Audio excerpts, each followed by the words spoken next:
Counselor Vexitar adjusted his ceremonial robes and cleared his throat with the kind of pompous authority that only comes from centuries of being absolutely certain you're the smartest being in the room. The holographic display before the Galactic Council showed Earth in all its blue-green glory, rotating peacefully while its inhabitants went about their daily business of apparently trying to get themselves killed. Fellow counselors, Vexitar began, his voice dripping with the sort of moral superiority that made lesser species want to throw things at him. We have discovered a tragedy of galactic proportions. The assembled representatives of 47 different civilizations leaned forward in their hover chairs, tentacles and appendages twitching with curiosity. Secretary Timp, a nervous creature whose species had evolved from something resembling a caffeinated filing cabinet, frantically took notes. The species known as humans, Vexitar continued, gesturing dramatically at the display, have been enslaved by their planet's apex predators. Observe. The hologram shifted to show a human child giggling as a massive canine creature licked its face. Another image showed an adult human allowing a feline predator to sleep on their torso while they remained perfectly still for hours. By the 7 moons of Zarian, gasped Counselor Fluxana, her crystalline body resonating with shock. Those poor creatures are being held hostage by their own planet's death dealers. Indeed, Vexitar nodded gravely. Notice how the predators have trained the humans to provide them with food, shelter, and constant attention. The humans even follow behind these beasts, collecting their waste products. It's clearly a form of psychological domination.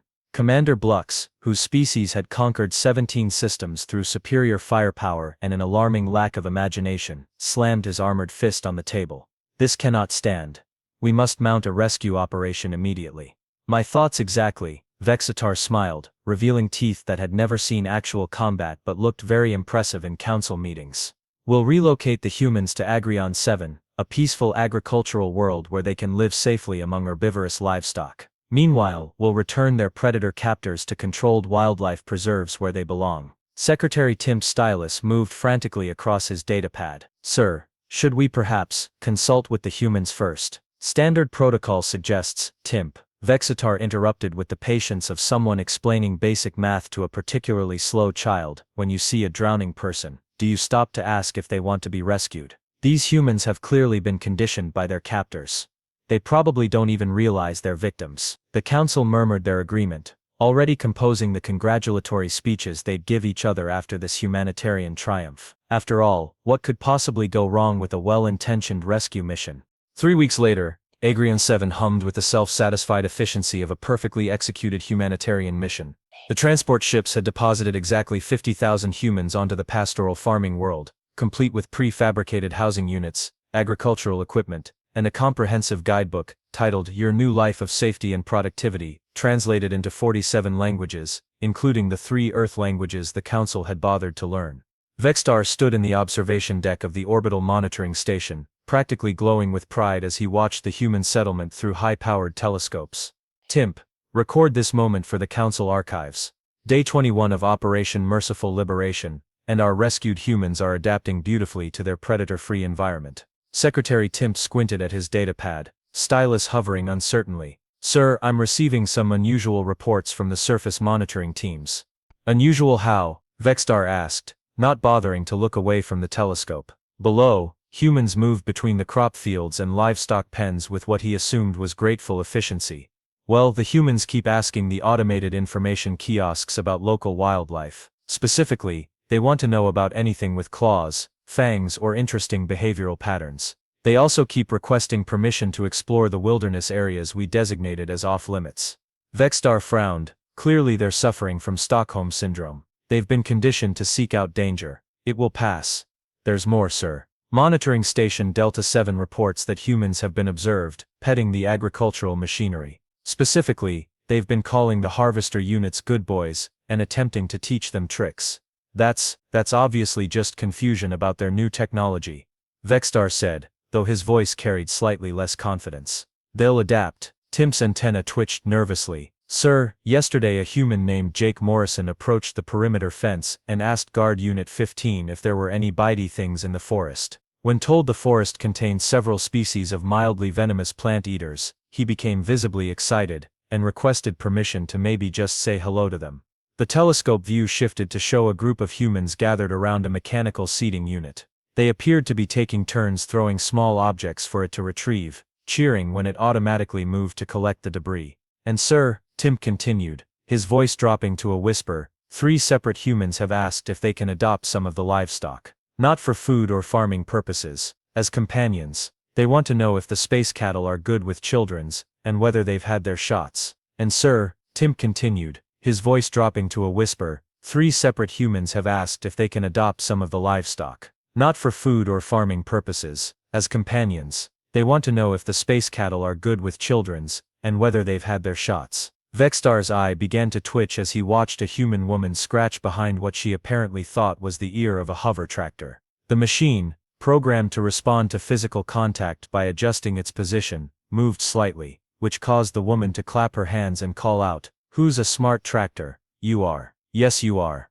"Perhaps," Vexstar said slowly, "they're just adjusting to technology they've never seen before." "Sir, that woman is Dr. Kira Osman, formerly of the Earth Institute of Xenobiology. According to her file, she has 3 advanced degrees, and has published extensively on interspecies communication." The telescope tracked to another group of humans who had apparently organized the farming equipment into what looked suspiciously like an obstacle course. They were timing each machine's performance, and offering encouraging words to the automated systems. "Yesterday," Tim continued relentlessly, "a human child asked Guard Unit 12, if the security drones were lonely, and if they might like some friends to play with. When the guard explained that the drones were simply programmed surveillance units, the child seemed genuinely sad, and asked if we could maybe get them some toys." Vexstar turned away from the telescope, his ceremonial robes suddenly feeling too tight.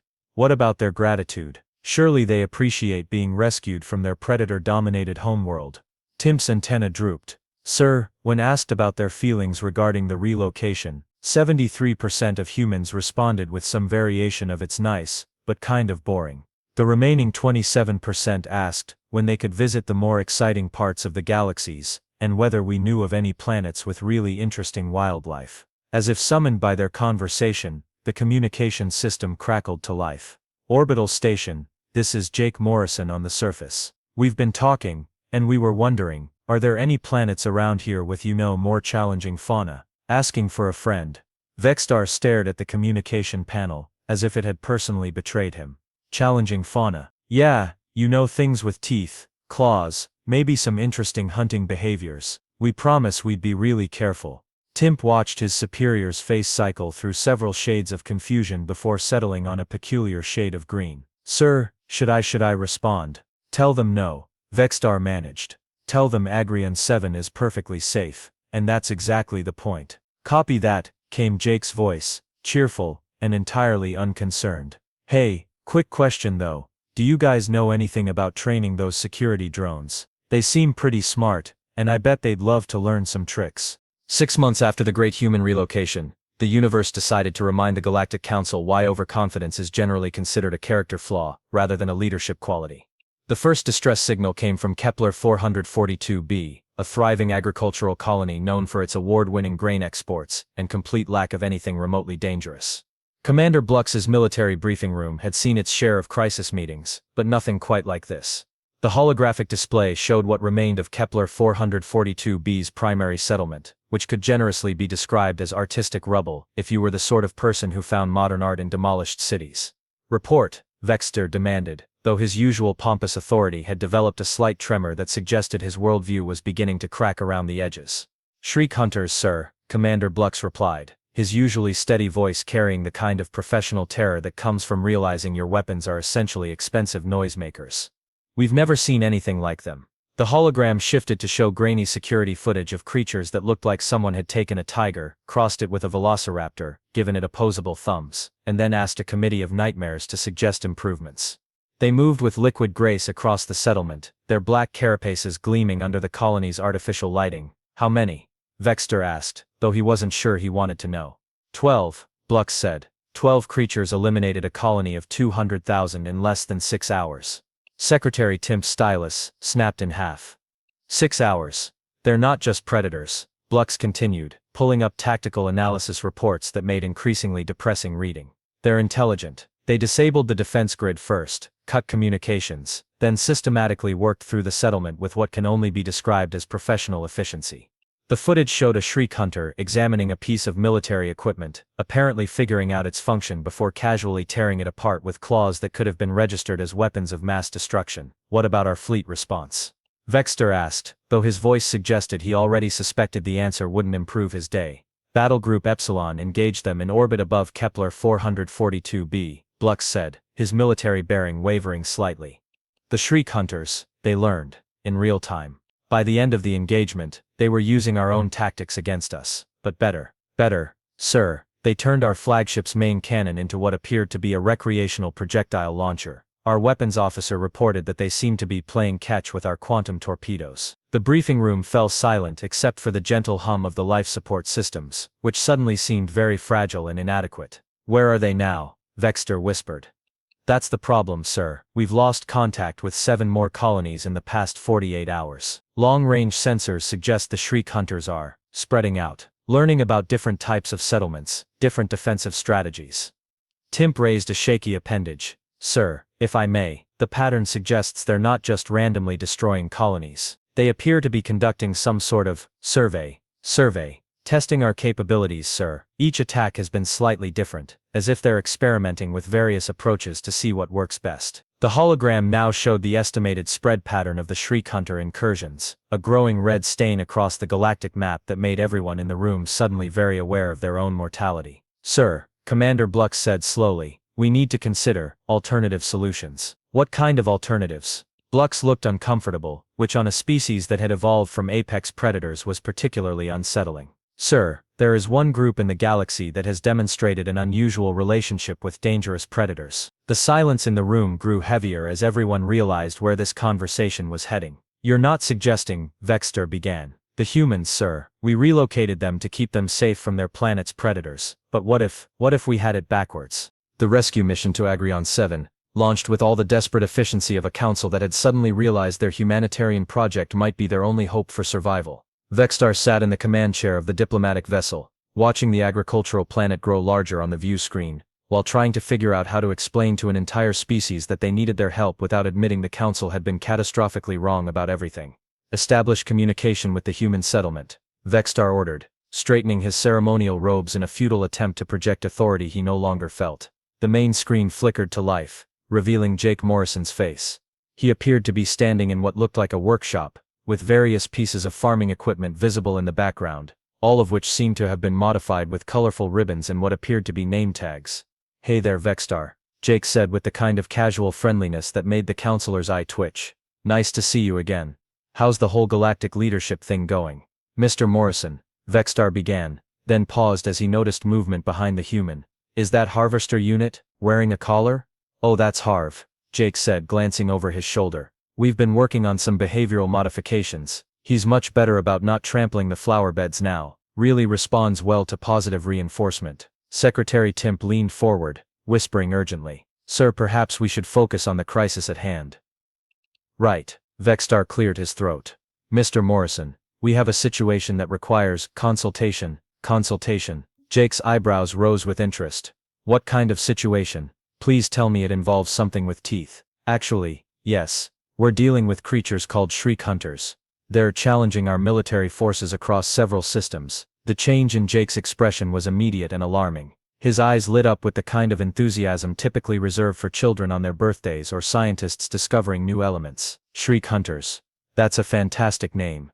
What do they look like? How big are they? Do they hunt in packs? They're approximately 3 meters tall, possess retractable claws, demonstrate advanced problem-solving abilities, and yes, they appear to coordinate their attacks, Vextar said, growing increasingly uncomfortable with Jake's obvious excitement. Oh, that sounds amazing, Jake breathed. Can you show me some footage? Vextar reluctantly activated the tactical display, showing the security recordings from Kepler 442b. As the images of destruction played out, he watched Jake's face carefully, expecting horror, fear, or at least appropriate concern. Instead, Jake leaned closer to the screen, nodding appreciatively. Look at that coordination, and see how they test the defenses first. That's pack behavior, but with individual problem solving. Incredible adaptation. He paused the footage at a moment, showing a Shriek Hunter examining a disabled defense turret. They're learning tool use in real time. This is fascinating. Vextar's voice cracked slightly. Mr. Morrison, these creatures have eliminated entire colonies. Well, yeah, because you've been approaching them all wrong, Jake said with the patient tone of someone explaining basic concepts to a particularly slow student. You're treating them like mindless killing machines. But look at this behavior. They're intelligent, social, and clearly capable of learning. They're not attacking randomly, they're exploring. Behind Jake, another human voice called out. Jake, did you say shriek hunters? Can I see? Dr. Kira Osman appeared on screen, practically bouncing with excitement. Oh my goodness, they're beautiful. Look at that bone structure. And those claws, they're obviously designed for both manipulation and defense. Are they carbon-based? What's their social structure like? We don't know, Vexstar said weakly. They attack before we can establish any meaningful communication. Well, of course they do, Kira said as if this were obvious. You're showing up with battle fleets and weapons. They probably think you're competing for territory, or resources. Have you tried approaching them without military vessels? Without military protection? Commander Blux's voice crackled through the comm. That would be suicide. Not necessarily, Jake said thoughtfully. Kira, remember that paper you wrote about interspecies communication protocols? The one about non-threatening approach strategies? Oh, the curiosity-based methodology. Kira nodded enthusiastically. It could work. We'd need to study their behavioral patterns first, identify their communication methods, maybe bring some appropriate offerings. Vexstar felt like he was losing control of the conversation, which was particularly unsettling since he hadn't been in control to begin with. Food, usually, Jake explained. Most intelligent species respond well to food gifts. Shows you're not competing for resources, and that you're willing to share. What do they eat? Everything, Blux said grimly. They're apex predators. Perfect. Jake grinned. Apex predators are usually the smartest. They have to be to stay on top of the food chain. This is going to be so much fun. The word fun hung in the air like a challenge to every military protocol ever written. Mr. Morrison, Vexstar said carefully. Are you suggesting that you could communicate with these creatures? Communicate, train, maybe even domesticate given enough time, Jake said casually, as if he were discussing weekend gardening plans. I mean, every species can be understood if you approach them correctly. It's all about reading their body language, respecting their space, and finding the right motivation. You want to domesticate galaxy-ending apex predators, Timp said faintly. Well, when you put it like that, it sounds challenging, Kira admitted. But that's what makes it exciting. Vexstar looked around the bridge at his crew, all of whom were staring at the humans with expressions ranging from disbelief to existential terror. Somewhere in the back of his mind, a small voice was screaming that this was exactly the kind of thinking that had gotten them into this mess in the first place. So, Jake continued cheerfully. When do we leave? 3 weeks later, Vexstar found himself in the most surreal situation of his distinguished career, watching from the safety of a cloaked observation vessel as Jake Morrison sat cross-legged on the devastated surface of Kepler 442b, approximately 50 meters from a pack of Galaxy's most feared apex predators, calmly eating a sandwich. Status report, Vexstar whispered, as if speaking too loudly might somehow attract the attention of creatures that had already demonstrated they could detect cloaked starships from orbit. Dr. Kira Osman's voice crackled through the comm from her position at a monitoring station. Day 18 of operation. Please don't let the humans get themselves killed. Jake has successfully established what he calls proximity tolerance with the Alpha Pack. Through the high-powered telescope, Vexstar watched Jake finish his sandwich and slowly reach into his backpack. The nearest shriek hunter, a magnificent specimen whose claws could have been marketed as industrial cutting tools, watched the movement with predatory intensity. What's he doing now? Commander Blux asked, his voice tight with the kind of stress that comes from watching someone casually ignore every survival instinct evolution had worked so hard to develop. Treat distribution, Kira replied, matter-of-factly. We synthesized a protein blend based on their apparent dietary preferences. Jake's been gradually introducing positive associations with human presence. Jake pulled out what looked suspiciously like oversized dog treats and tossed one gently toward the alpha shriek hunter. The creature's head tilted in a gesture that would have been adorable if it weren't attached to something capable of single-handedly eliminating a battalion. Day 12 was the breakthrough, Kira continued, consulting her notes. The alpha, which Jake has named Rex, began approaching within 20 meters without displaying aggressive posturing. Day 15, Rex allowed Jake to maintain eye contact for extended periods. Yesterday, Rex actually brought Jake a piece of debris as what appears to be a gift-giving behavior. Gift-giving. Timp's stylus had given up entirely, and was now just making random marks on his datapad. Fairly common in intelligent pack hunters, Jake's voice joined the conversation through his helmet comm. Rex brought me what used to be part of your defense grid. I think he was proud of his hunting success and wanted to share. As if summoned by the conversation, Rex approached Jake's position with fluid grace, carrying what appeared to be a twisted piece of metal in his jaws. The creature dropped it near Jake's feet and made a sound that was probably terrifying, but which Jake seemed to interpret as communication. Good boy, Rex, Jake said warmly, producing another treat. That's a very nice, a quantum flux capacitor, you brought me. Rex's tail, which nobody had noticed was capable of movement beyond intimidation, gave what could generously be described as a wag. He's not supposed to be able to do that, Blux said faintly.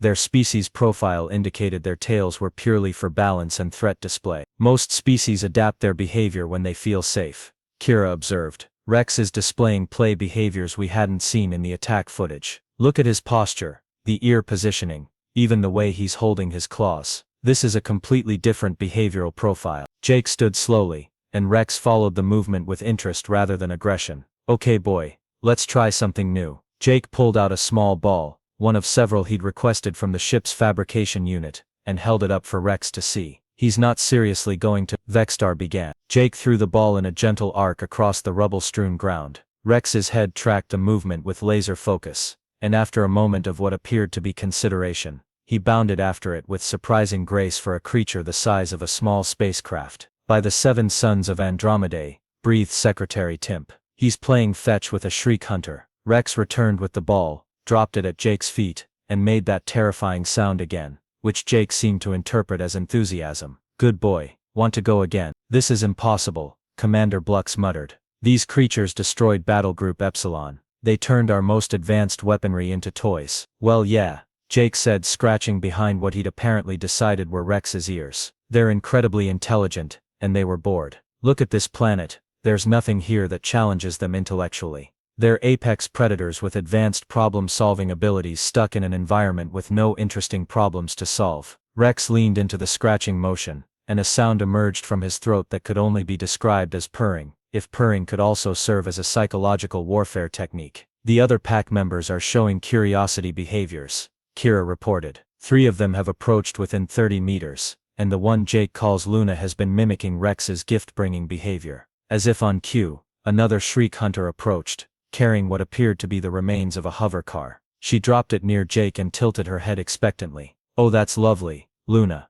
Jake said, producing another treat. Very creative use of urban debris. Luna made a pleased sound and settled into a resting position near Rex, close enough to Jake that any sudden movement would result in immediate dismemberment, but her body language suggested relaxation rather than predatory alertness. Status update on the other packs, Vexstar asked weakly. Pack Beta made contact yesterday, Kira replied. Jake's assistant trainer, Maria Santos, successfully established communication protocols using modified versions of Jake's techniques. Pack Gamma is scheduled for first contact tomorrow.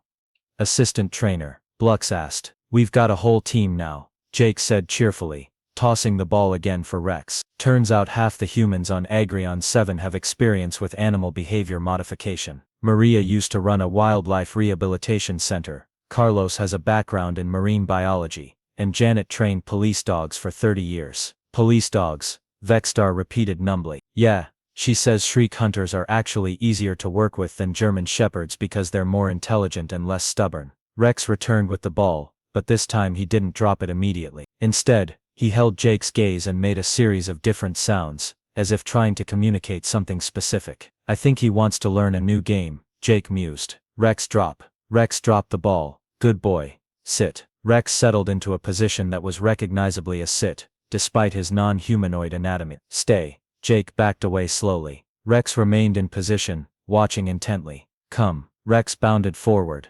stopping just short of Jake with perfect precision. By the void of Zirion, Timp whispered. He's teaching them commands. Basic obedience training, Jake said, giving Rex another treat, and what appeared to be enthusiastic praise. Every intelligent species responds to clear communication and positive reinforcement. The key is understanding their motivational structure. Luna approached and sat next to Rex without being asked, clearly having observed and learned from the interaction. Are you seeing this? Kira's voice was filled with scientific excitement. They're not just learning individual commands. They're understanding the concept of command-based interaction. This suggests a level of abstract reasoning that exceeds our previous estimates. Previous estimates suggested they were barely sentient killing machines. Bluck said. Well, clearly our assessment protocols need some work, Vexstar admitted, watching Luna successfully demonstrate a stay command without any prior direct training. How long before they're fully domesticated? Jake considered the question while Rex and Luna engaged in what appeared to be a teaching interaction with a third pack member. Depends on what you mean by domesticated. They're already showing pack bonding behaviors with humans. They respond to basic commands, and they've stopped viewing us as threats or competition. What about the territorial aggression? The attacks on colonies?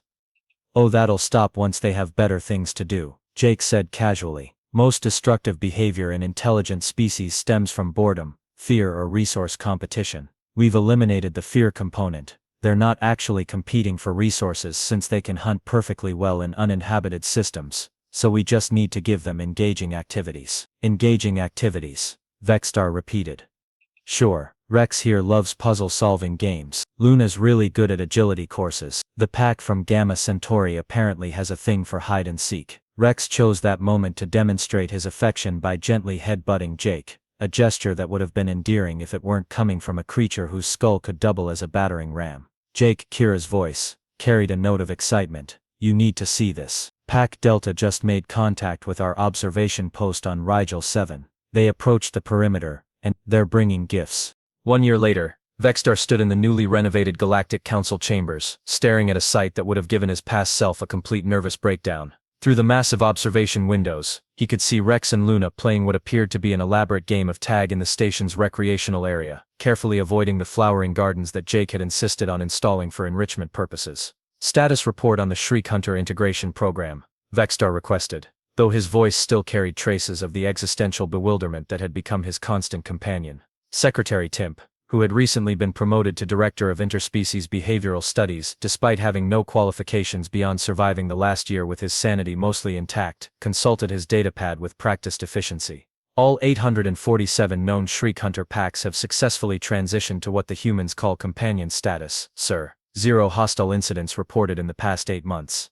Define companion status, Vexstar said, though he suspected he already knew the answer and wouldn't like it. Well, sir, 312 packs have been adopted by various planetary governments as what Jake Morrison terms public safety consultants.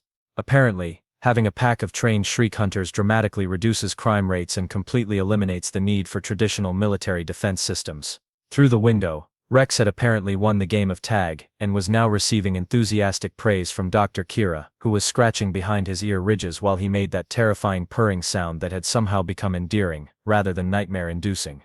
Continue. Vexstar sighed. 185 packs have been integrated into various research institutions. The University of Proxima Centauri reports that their Shriek Hunter research assistants have accelerated their xenobiology program by approximately 300%. Apparently, they're excellent at specimen collection and have an intuitive understanding of ecosystem dynamics. Research assistants, Vexstar repeated flatly. The remaining 350 packs have been adopted by private individuals, mostly humans, though we've had surprising interest from 17 other species. The Crystalline Collective of Vega particularly values them for their problem-solving abilities and geometric puzzles. Vexstar watched Luna approach the window and press her massive snout against the transperistyle, her eyes tracking the movement of a small maintenance drone with the focused attention of a creature that had learned to find joy in simple pleasures rather than galactic conquest. What about the economic impact? Vexstar asked, dreading the answer. Substantial, sir. The Shriek Hunter care industry has become one of the galaxy's fastest-growing economic sectors. We now have specialized food manufacturers, toy companies, training academies, grooming services, and what the humans call doggy daycare centers on 2,847 worlds. Doggy daycare centers, Vexstar said, feeling his left eye begin its familiar twitch. The Andorian Behavioral Institute has established a certification program for Shriek Hunter trainers. Jake Morrison serves as the head instructor, and the waiting list for admission currently extends 4.7 standard years. Graduates reportedly command salaries that exceed most planetary governors. A gentle knock on the chamber door interrupted Timp's report.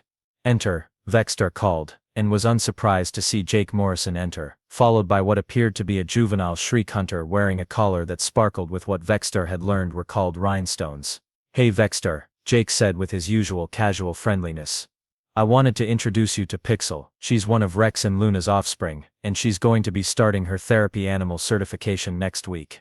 "Therapy animal," Vexter said weakly. "Yeah, she's got a really gentle temperament and shows remarkable empathy responses. The Psychiatric Institute of Rigel thinks she'll be perfect for working with trauma patients. Apparently, something about her purring has measurable effects on stress hormone levels." Pixel approached Vexter's desk and sat politely, tilting her head in a gesture that had somehow become the universal shriek hunter expression for "please give me attention." Despite everything his rational mind was screaming, Vexter found himself reaching out to pat her head. "She likes you," Jake observed with approval. "Good judge of character, our Pixel." "Mr. Morrison," Vexter said, still absently petting a creature whose parents had once been the terror of the galaxy. "I have to ask, how did you know this would work?" Jake considered the question seriously. "Honestly, I didn't, not completely. But here's the thing. Every intelligent species responds to the same basic needs: safety, stimulation, social connection, and purpose. The Shriek Hunters weren't evil, they were just stuck in an environment that didn't meet any of those needs. So you gave them purpose, we gave them families," Jake corrected. "Turns out that's what they were looking for all along. Pack hunters need a pack, and when they couldn't find one among their own species that satisfied their intellectual needs, they got frustrated and lashed out." Pixel had apparently decided that Vexter's lap was the perfect place for a nap and had somehow managed to curl up there despite being roughly the size of a small shuttle. Her purring vibrated through the desk, and Vexter found it oddly soothing. "The irony," Jake continued, "is that by relocating us to protect us from Earth's predators, you guys accidentally created the perfect setup for this to work. We were bored, they were bored, and bored intelligent species tend to find each other." "What about the Council's humanitarian intervention program?" Vexter asked, though he suspected he already knew the fate of his department. Timp coughed diplomatically. "Sir, the Galactic Council has officially retired the Humanitarian Intervention Department. In its place, we've established the Department of Interspecies Behavioral Consultation, with Mr. Morrison as the chief advisor. We prefer the term species matchmaking." Jake grinned. "Turns out the galaxy is full of misunderstood creatures that just need the right approach and maybe some good treats." "Speaking of which," Jake continued, "we've had some interesting reports from the Horsehead Nebula about something called Void Whisperers that have been causing problems for the shipping lanes. The description sounds promising, very intelligent, possibly pack-oriented behavior. You want to domesticate Void Whisperers," Vexter said, though it came out more as a statement than a question. "Well, domesticate is such a limiting term," Jake said. "I prefer establish mutually beneficial relationships with. But yeah, basically." Pixel stirred in Vexter's lap, opened one large eye to look at him with what could only be described as affection, then settled back into her nap with a contented sigh that would have registered on seismic equipment. "Sir," Timp added quietly, "there's been one more development you should know about." "What now?" "Commander Blux has submitted a formal request to adopt one of the Shriek Hunter cubs. Apparently, he's been attending Jake's training classes, and feels that military life has become insufficiently challenging without what he calls a proper companion." Vexter looked around his office, taking in the sight of Jake casually discussing interspecies psychology while a juvenile apex predator napped in the lap of the former head of galactic humanitarian efforts, and realized that somewhere along the way, his entire understanding of the universe had been fundamentally reorganized. "You know what?" Vexter said finally, continuing to pet Pixel's surprisingly soft head. "I think I'd like to hear more about these Void Whisperers." Jake's face lit up with the enthusiasm of someone who had found his true calling in life. "Oh, you're going to love this." According to the reports, they seem to have developed a complex social structure based on what appears to be interpretive dance. And as Pixel's purring continued to vibrate through his desk, Vexter found himself genuinely curious about whether interpretive dance might be the key to establishing diplomatic relations with cosmic entities that existed partially outside normal space-time. The galaxy, he reflected, had become a much more interesting place since the humans had taught everyone that the difference between a monster and a pet was usually just a matter of perspective and the right kind of treats.